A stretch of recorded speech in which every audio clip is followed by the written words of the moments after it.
بسم الله الرحمن الرحيم والصلاة والسلام على سيد المرسلين وعلى آله وأصحابه أجمعين أما بعد قال الله تعالى في كلامه المجيد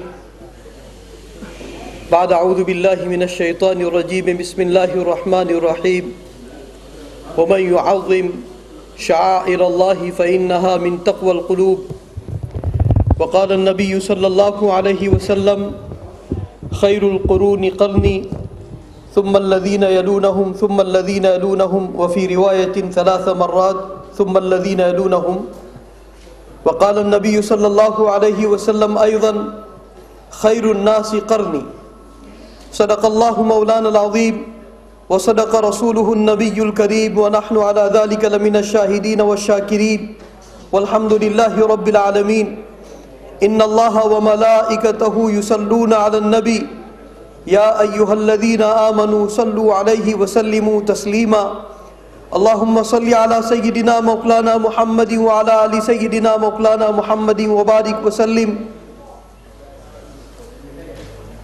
قابل صد احترام ہم سب کے محبوب مرشد مفکر اسلام حضرت علامہ خالد محمود صاحب دامت برکاتہم، علماء کرام اور حاضرین مجلس، میں نے اللہ سبحانہ و تعالیٰ کا ایک ارشاد اور اللہ کے رسول صلی اللہ علیہ وسلم کے 2 ارشادات تلاوت کیے ہیں. اللہ سبحانہ و تعالیٰ ہمیں اور ہماری قیامت تک کی نسلوں کو پورے قرآن و سنت پر مکمل ایمان عطا فرمائے. اللہ سبحانہ و تعالیٰ ہمیں اور ہماری قیامت تک کی نسلوں کو پورے قرآن و سنت کا فہم، اس کی سمجھ، اس کی بصیرت، اس کی فراست عطا فرمائے. اللہ سبحانہ و تعالیٰ خلوص کے ساتھ قرآن و سنت کے مطالبوں پر جینا اور مرنا نصیب فرمائے. مجھے 5 منٹ کا وقت دیا گیا ہے. میں صرف اشارے کی زبان میں کچھ اصولی اشارے اس آیت اور روایات کی روشنی میں کرتا چلوں. اللہ سبحانہ و تعالیٰ فرماتے ہیں وَمَن يُعَظِّمْ شَعَائِرَ اللَّهِ فَإِنَّهَا مِن تَقْوَى الْقُلُوبِ، جو اللہ کے شعائر کا احترام کرتا ہے تو یہ دل کے تقوی کی علامت ہے.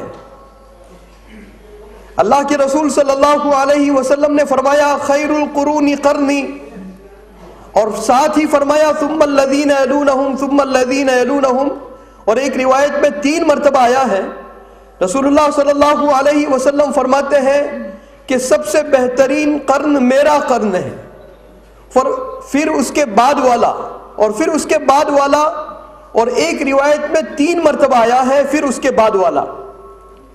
اور اللہ کے رسول صلی اللہ علیہ وسلم نے ایک روایت میں، جیسا کہ اصولیین فرماتے ہیں القرآن یفسر بعضها بعضا والحدیث یصرح بعضها بعضا، قرآن مجید کا بھی یہ مزاج ہے اور احادیث شریفہ کا بھی یہ مزاج ہے کہ قرآن مجید کی ایک آیت دوسری آیت کے لیے تفسیر اور تشریح بنتی ہے. ٹھیک اسی طرح اللہ کے رسول صلی اللہ علیہ وسلم کے ارشادات، احادیث شریفہ، ایک حدیث شریف دوسری حدیث شریف کی تفسیر اور تشریح بنتی ہے. میں ایک واقعہ سناؤں گا اپنی بات کو آسانی کے ساتھ سمجھانے کے لیے، جو بخاری شریف میں وارد ہوا ہے، کتاب المناسک میں، کتاب الحج میں، حجۃ الوداع میں. حضرت علامہ خالد محمود صاحب دامت برکاتہم نے ابھی جو بیان فرمایا، میں اسی کی وضاحت کرنا چاہتا ہوں. دین کے شاعر حضرت علامہ خالد محمود صاحب دامت برکاتہم کا منشا اگر میں صحیح سمجھا ہوں تو یہ بھی تھا کہ دین کے شاعر میں سے حاملین دین اولین درجے پر براجمان ہوں گے. اللہ سبحانہ و تعالی ہمیں تمام شاعر دین کے ساتھ مکمل ایمانی وابستگی ایسی عطا فرمائے کہ روح تو تن سے جدا ہو جائے مگر اس میں کوئی لچک پیدا نہ ہونے پائے.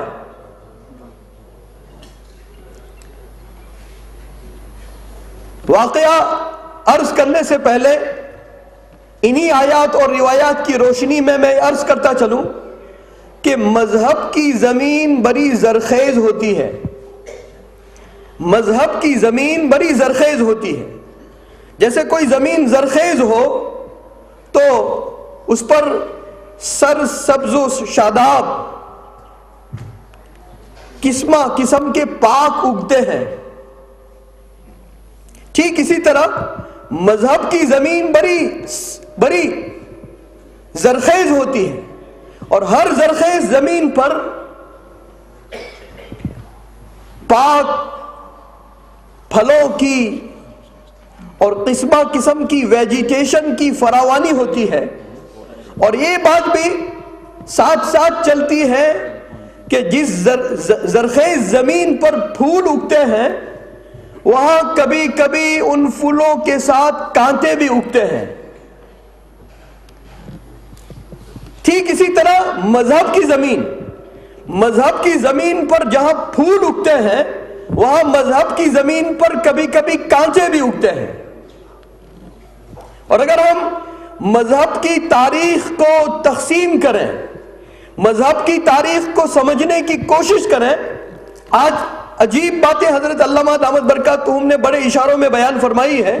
مذہب کی تاریخ کو اگر ہم سمجھنے کی کوشش کریں تو یہ بات بھی سمجھ میں آئے گی کہ مذہب کی زمین پر کچھ دور ایسے ہوتے ہیں کہ اس میں اکثر پھول اگتے ہیں، اور کچھ دور ایسے ہوتے ہیں کہ اس میں اکثر کانٹے اگتے ہیں، اور کچھ دور ایسے ہوتے ہیں جس میں پھول کے ساتھ کانٹے بھی ہوتے ہیں، اور کچھ دور ایسے ہوتے ہیں جس میں اکثر پھول ہوتے ہیں کم کانٹے ہوتے ہیں، اور کچھ دور ایسے ہوتے ہیں جس میں برابر کے پھول ہوتے ہیں اور برابر کے کانٹے ہوتے ہیں. کاش اللہ سبحانہ و تعالی ہمیں سمجھنے کی توفیق عطا فرمائے. وہ سنہری دور جس کو خیر القرون کہا جاتا ہے اس میں اکثر پھول اگے تھے. مسیلمہ کذاب جیسا ایک کانٹا بھی وہاں نمودار ہوا. جس مذہب کی زرخیز زمین پر ابو بکر سے لے کر 1,00,000 سے زائد صحابہ پھولوں کی قسم میں اللہ کے رسول صلی اللہ علیہ وسلم نے اپنی نرسری سجائی. غالباً حضرت علامہ خالد محمود صاحب دامت برکاتہم ہی نے کسی مجلس میں فرمایا تھا اللہ کے رسول صلی اللہ علیہ وسلم ایسے مالی اور انہوں نے اپنی نبوت کا اپنے رسالت کا چمن جب لگایا تو پھولوں کی کھیتی لہلہانے لگی.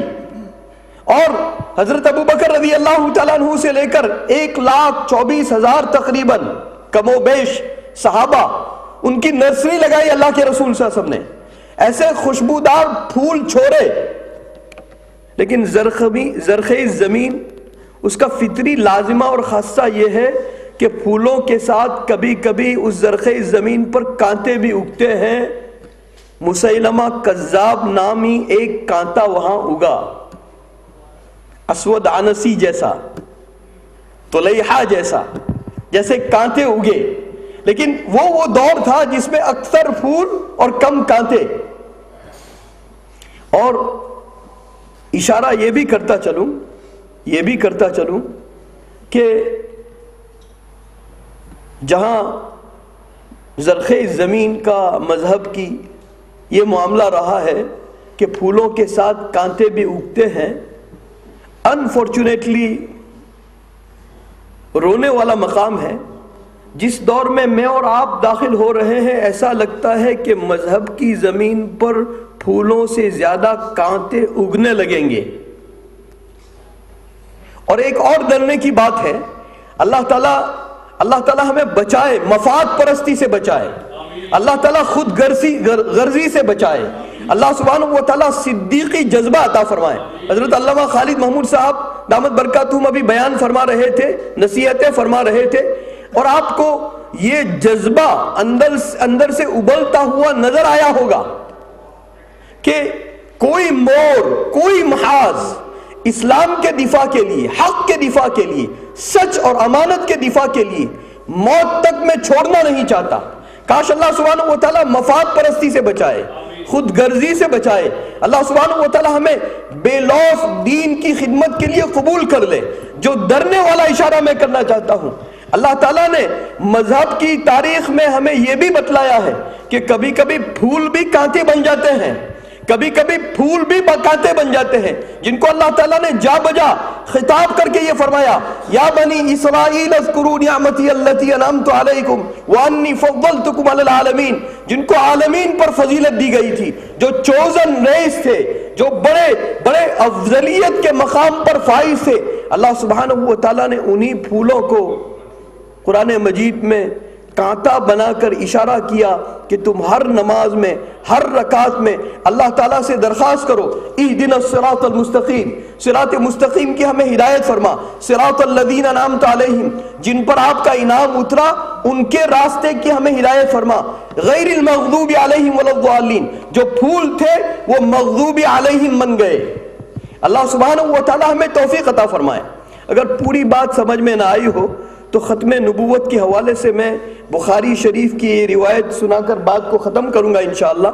اللہ کے رسول صلی اللہ علیہ وسلم حجۃ الوداع میں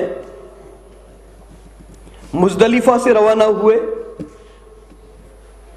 عرفات سے روانہ ہوئے مزدلفہ کی طرف، اور مزدلفہ سے روانہ ہوئے منی کی طرف، عرفات سے روانہ ہوئے مزدلفہ کی طرف، اور مزدلفہ سے روانہ ہوئے منی کی طرف۔ اللہ کے رسول صلی اللہ علیہ وسلم جب عرفات سے مزدلفہ کی طرف روانہ ہوئے تو روانگی سے پہلے سب تیاری ہو چکی، سب تیاری کر چکے، پورا مجمع منتظر۔ اللہ کے رسول صلی اللہ علیہ وسلم کی سواری آگے بڑھے تو تمام صحابہ کی سواری بھی آگے بڑھے گی، صحابہ بھی سراپا انتظار بن گئے، اس لیے کہ اللہ کے رسول صلی اللہ علیہ وسلم منتظر ہیں کسی کے۔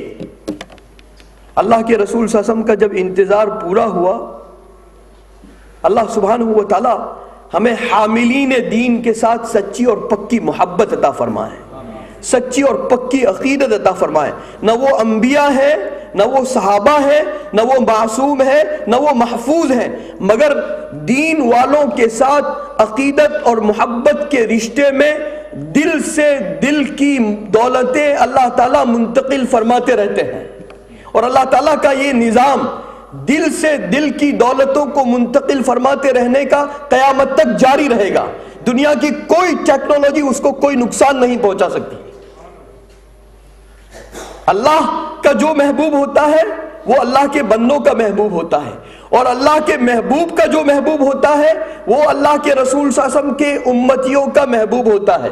اللہ کے رسول صلی اللہ علیہ وسلم عرفات میں پورا قافلہ تیار، سراپا انتظار میں ہے، اور انتظار میں ہے ایک اپنے حب رسول اللہ کے لیے صلی اللہ علیہ وسلم، حب رسول اللہ صلی اللہ علیہ وسلم۔ صحابہ میں عجیب تقسیم ہے، ہر صحابی اللہ کے رسول صلی اللہ علیہ وسلم کی خدمت میں آ کر یہ عرض کرتے کہ فدا کا ابی و امی، میرے ماں باپ آپ پر قربان۔ لیکن کچھ صحابہ ایسے ہیں کہ جن کی قسمت اتنی چمکی کہ اللہ کے رسول صلی اللہ علیہ وسلم نے خود خطاب کر کے ان کو یہ فرمایا فدا کا ابی و امی۔ حضرت سعد رضی اللہ تعالیٰ عنہ کو خطاب کر کے اللہ کے رسول صلی اللہ علیہ وسلم نے فرمایا ارمی یا سعد فدا کا ابی و امی، سعد تم دین کا دفاع کرو۔ اللہ تعالیٰ حضرت علامہ خالد محمود صاحب کو دین کے دفاع کے لیے اور مضبوط دیوار بنائے، عافیت والی، صحت والی، قوت والی، مزید افاداتی عمر پوری قوت کے ساتھ، قبولیت عامہ اور خاصہ کے ساتھ عطا فرمائے۔ یہ دین کا دفاع ہے۔ اللہ کے رسول صلی اللہ علیہ وسلم نے فرمایا تم تیر چلاؤ فدا کا ابی و امی۔ پوری کائنات اللہ کے رسول صلی اللہ علیہ وسلم کو فدا کا ابی و امی کہتی ہے، اور اللہ کے رسول صلی اللہ علیہ وسلم دین کا دفاع کرنے والے کو فدا کا ابی و امی کہتے ہیں۔ اللہ کے رسول صلی اللہ علیہ وسلم کے صحابہ میں دوسری تقسیم بھی آپ دیکھیں گے۔ ہر صحابی اللہ کے رسول صلی اللہ علیہ وسلم کی خدمت میں آ کر یہ کہتے کہ احبک یا رسول اللہ، ہم آپ سے محبت کرتے ہیں۔ جعلنی اللہ فدا کا، صحابہ آ کر یہ درخواست کرتے کہ اللہ مجھے آپ پر فدا کر دے، میری قربانی آپ کے حق میں قبول فرمائے، میں آپ سے محبت کرتا ہوں۔ اور حضرت معاذ رضی اللہ تعالیٰ عنہ ایسے صحابی ہیں کہ اللہ کے رسول صلی اللہ علیہ وسلم نے حضرت معاذ رضی اللہ تعالیٰ عنہ کا ہاتھ پکڑ کر یہ فرمایا، یا معاذ انی احبک، اے معاذ میں تجھ سے محبت کرتا ہوں۔ کاش اللہ سبحانہ و تعالیٰ اللہ کی ذات کے ساتھ اور ان کے محبوب کے ساتھ سچی اور پکی محبت ہمیں عطا فرمائے۔ محبت کی کمی، تکبر، حضرت علامہ خالد محمود صاحب دعوت برکاتہم نے ابھی اشارہ فرمایا، تواضع، عبدیت، پورا مجمع منتظر ہے، اور منتظر ہے اللہ کے رسول صلی اللہ علیہ وسلم کے لیے، اور اللہ کے رسول صلی اللہ علیہ وسلم منتظر ہے حب رسول اللہ صلی اللہ علیہ وسلم کے لیے جو ان کے محبوب تھے۔ جب وہ آئے تو پورے مجمع نے دیکھا کہ وہ اسامہ بن زید رضی اللہ تعالیٰ عنہ تھے۔ حضرت رضی اللہ تعالیٰ عنہ روایت بیان فرماتے ہیں، میں نے جیسا کہ ابھی سنایا کہ عرفات سے مجمع چلا مزدلفہ کی طرف، مزدلفہ سے مجمع چلا مینا کی طرف، اور روایات میں جا بجا یہ لفظ آتا ہے ردیف رسول اللہ صلی اللہ علیہ وسلم، اللہ کے رسول صلی اللہ علیہ وسلم کے ردیف بنے۔ وہ بھی کتنے خوش قسمت ہوں گے کہ وہ سواری کتنی خوش قسمت ہوگی جس پر آقا سوار ہوئے، اور وہ بھی کتنے خوش قسمت ہوں گے کہ جو آقا کے ساتھ سوار ہوئے۔ اللہ کے رسول صلی اللہ علیہ وسلم سوار ہیں اور ان کے ساتھ اسی سواری پر جس کو سواری کرنے کی سعادت ملی اس کو ردیف رسول اللہ کہا جاتا ہے صلی اللہ علیہ وسلم۔ مزدلفہ سے مینا کی طرف حضرت قاسم ابن عباس رضی اللہ تعالیٰ عنہ سوار ہیں، کتاب المناسک میں، کتاب حجۃ الوداع میں ہے۔ جب وہ مزدلفہ سے مینا کی طرف جانے لگے اور حضرت قاسم اللہ کے رسول صلی اللہ علیہ وسلم کے ساتھ سوار ہیں، اور غالباً روایت کرنے والے بھی ان کے بھائی ہیں عبداللہ ابن عباس، فرماتے ہیں رضی اللہ تعالیٰ عنہ کہ وہاں مزدلفہ سے جب سفر شروع ہوا تو ایک عورت ایک مسئلہ دریافت کرنے کے لیے خدمت نبوی علیہ السلام میں پہنچی۔ وہ عورت خوبصورت رہی ہوگی، حضرت قاسم بن عباس رضی اللہ تعالیٰ عنہ کچھ زیادہ توجہ کے ساتھ گھور کر ان کو دیکھنے لگے۔ اللہ کے رسول صلی اللہ علیہ وسلم نے بڑی شفقت کے ساتھ ان کے چہرے پر اپنا ہاتھ لگایا اور ان کے پورے چہرے کو اس طرف سے ہٹا کر دوسری طرف متوجہ فرما دیا۔ اللہ ہمیں، یعنی اللہ تعالیٰ فرماتے ہیں قُلْ لِلْمُؤْمِنِينَ يَغُضُّوا مِنْ أَبْصَارِهِمْ، مومن مرد اپنی عورتوں اپنی نظروں کو نیچی رکھے، وَقُلْ لِلْمُؤْمِنَاتِ يَغْضُضْنَ مِنْ أَبْصَارِهِنَّ، اور مومن عورتیں اپنی نظروں کو نیچی رکھے۔ اور یہ کیسا تصرف ہوا ہوگا، یہ کیسا تصرف باطنی ہوا ہوگا کہ جب حضرت قاسم کو اللہ کے رسول صلی اللہ علیہ وسلم نے چہرے کو متوجہ کیا، وہاں سے ہٹا کر دوسری طرف، پوری زندگی غالباً حضرت قاسم کے دل میں بد نظری کا داعیہ پیدا ہی نہیں ہوا ہوگا۔ اور یہ استدلال ہم کر سکتے ہیں اس واقعے سے کہ وہ نوجوان صحابی اللہ کے رسول صلی اللہ علیہ وسلم کی خدمت میں آ کر یہ عرض کرتا ہے، یا رسول اللہ صلی اللہ علیہ وسلم مجھے زنا کی اجازت دے دیں۔ اللہ کے رسول صلی اللہ علیہ وسلم نے اپنا ہاتھ ان کے سینے پر رکھا اور اللہ کے رسول صلی اللہ علیہ وسلم نے 3 دعائیں فرمائی، اللہم طہر قلبہ وحسن فرجہ واغفر ذنبہ۔ اللہ کے رسول صلی اللہ علیہ وسلم نے فرمایا کہ اللہ اس نوجوان کے سینے کو پاک کر دے اور اس نوجوان کی سیکشوالٹی کو مودس کر دے، اس کی خواہشات کو عفت عطا فرما، عفت کی لگام پہنا دے، واغفر ذنبہ، اور اس کے گناہ کو معاف فرما۔ وہ نوجوان صحابی کہتے ہیں کہ اس کے بعد موت تک کبھی میرے دل میں زنا کا داعیہ پیدا نہیں ہوا۔ تو مزدلفہ سے مینا حضرت قاسم سوار ہیں، اور عرفات سے اللہ کے رسول صلی اللہ علیہ وسلم نے حضرت اسامہ رضی اللہ تعالیٰ عنہ کو اپنا ردیف بنایا۔ عمر رضی اللہ تعالیٰ عنہ روایت فرماتے ہیں کہ ان کے ساتھ یمنی 2 حاجی تھے جو پھول سے کانٹے بننے جا رہے تھے، ان 2 نوجوانوں نے، ان 2 آدمیوں نے یا جتنے بھی رہے ہوں گے، انہوں نے عجیب ایک ریمارک پاس کیا، انہوں نے عجیب ایک جملہ کہا کہ اچھا ان کے لیے پورے مجمع کو ٹھہرایا گیا، ان کی وجہ سے پورے مجمع کو انتظار کروایا گیا۔ ذرا ہیٹک آمیز، توہین آمیز، بیٹرینگ مینر میں، بے عزتی کے ساتھ، اپنی تکبر، اپنے انا کے ساتھ کہ ہم بڑے، اور اس لڑکے کے لیے پورے مجمع کو انتظار کروایا گیا۔ حضرت عمر رضی اللہ تعالیٰ عنہ فرماتے ہیں کہ جب مسیلمہ الکذاب نے اپنا کذاب دعویٰ کیا، ملعون دعویٰ کیا، نبوت کا دعویٰ کیا، میں یہ بھی اشارہ کر لوں کہ مذہب کی زمین جو زرخیز ہوتی ہے، جیسے وہاں ہوا اور اب بھی یہ ہو رہا ہے، یہ جو دینی پلیٹ فارم ہے یہ اٹینشن سیکنگ کا بڑا آسان ذریعہ ہے۔ یہ جو دینی پلیٹ فارم ہے یہ اٹینشن سیکنگ کا بڑا آسان ذریعہ ہے، لہذا لوگ اپنی پروفائل بنا رہے ہیں، مذہب کے پلیٹ فارم سے اپنی پروفائل بنا رہے ہیں۔ اللہ ہمیں پروفائل کا بندہ بننے کے بجائے اپنا بندہ بنائے۔ اللہ سبحانہ وتعالی ہمیں ایک ایک روگ پر روک تھام کرنے کی توفیق اور بصیرت عطا فرمائے۔ جیسا اس نے دیکھا، مسیلمہ نے دیکھا، جیسا اس نے دیکھا کہ اللہ کے رسول صلی اللہ علیہ وسلم کا حلقہ بڑھ رہا ہے، مکہ اللہ کے رسول صلی اللہ علیہ وسلم کے قدموں میں آ گیا، قریش آ گئے، طائف آ گیا، تو اس نے آ کر اس نے جو پیشکش کی تھی وہ یہی تھی کہ ہم آدھا کر لیں، نبوت آدھی کر لیں، سرداری آدھی کر لیں، اٹینشن کو آدھا کر لیں۔ خیر، اللہ تعالیٰ ہمیں اشارے سمجھنے کی توفیق عطا فرمائے۔ حضرت عمر رضی اللہ تعالیٰ عنہ فرماتے ہیں کہ وہ جن یمنی بھائیوں نے، جن یمنی لوگوں نے جو پھول سے کانٹے بننے جانے والے تھے، انہوں نے حضرت اسامہ رضی اللہ تعالیٰ عنہ کو دیکھ کر وہ توہین آمیز جو ریمارک پاس کیا کہ اچھا ان کی وجہ سے ہم سب کو انتظار کروایا گیا۔ مسیلمہ نے جب نبوت کا دعویٰ کیا تو یہ لوگ مسیلمہ کی جماعت میں شامل ہو گئے اور اپنی ملعونیت اور مردودیت کو انہوں نے گلے لگایا، تکبر کی وجہ سے، انا کی وجہ سے، کسی کی توہین کرنے کی وجہ سے، کسی کے ساتھ طنزاً حدت آمیز رویہ کرنے کی وجہ سے ان کی قسمت پھوٹی اور ہمیشہ کے لیے کالی بن گئی۔ اللہ سبحانہ و تعالی ہم سب کو دفاع ختم نبوت کے لیے قبول فرمائے۔ وآخر دعوانا الحمدللہ۔